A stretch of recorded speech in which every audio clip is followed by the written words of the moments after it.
first question that I'm going to ask you about English, that why do you learn?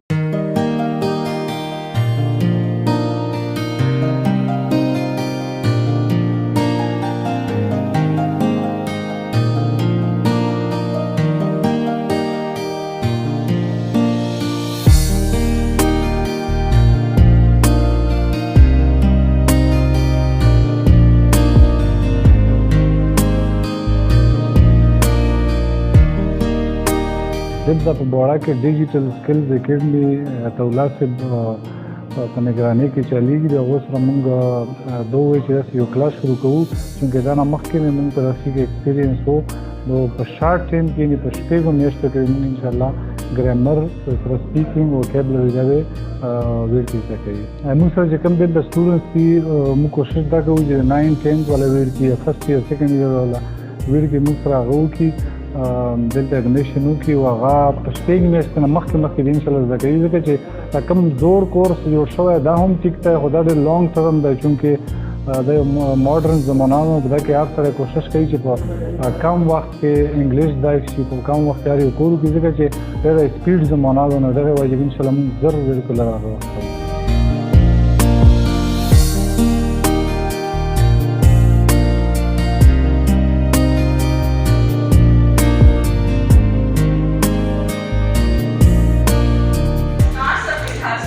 also here today, and she encouraged me to get this French when I expressed an interest in storytelling and journalism. موږ د سټوډنټس دلته په ډیجیټل طریقې سره ښایو لکه په پروجیکټر باندې موږ کوشش کوو چې په وایټ بورډ کم یوز شي او پروجیکټر باندې هر شی پریکټیکلي ویډ کړو وښلی شي په هغه کې به ویډ کړو لکه سټرګل محنت پکې کم لګېږي هغه شانتې خوري هغسې هغه صرف د ورډز مینینګ زده کوي نو ټول کور به دلته اوله به ګرامر ټیچ کېږي سره پریکټیکل کور به پکې اوله به ویډیوز خلی شي نو په هغه طریقه ما تقریبا په خپله خو 2006 کې لینګویج شروع کړه او ټیچینګ مې د لینګویج 2011 نه سټارټ کړو تر 18 پورې مې وکړو بیا مې څه وخت سټاپ کړی و د جرنلسټیک اکټیویټیز د وجې نه نو اوس دوباره بس خپل پریکټس ته پوره او موږ چې چاله فایده ورسېږي یو 2 غنټې موږ کوشش کوو چې ډیلی د خپلې لوکې ویډیو کې وګورو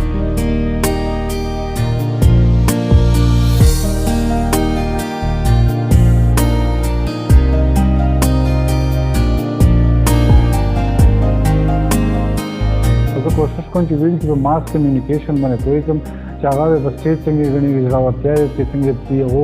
سپیکینګ به څنګه کېږي هغه به تقریر څنګه کوي او باډي لینګویج دار شي ان شاء الله تعالی چې کوم ویډیو کې سګرزي ټیک ټاک او پب جی او دا شي نه کوي او امازون د سره موږ د لینګویج شروع کړلو بیا کوم ویډیو کې چې لینګویج سنټر ولسی هغه وی چې موږ زر ځکو سلو پروسس یې نشو ځکوای هغه روشي ان شاء الله په 4-5 مهینه کې ان شاء الله ټیک ټاک په انګلیش ویلای شي لیکلای شي Now we will find which one is subject here.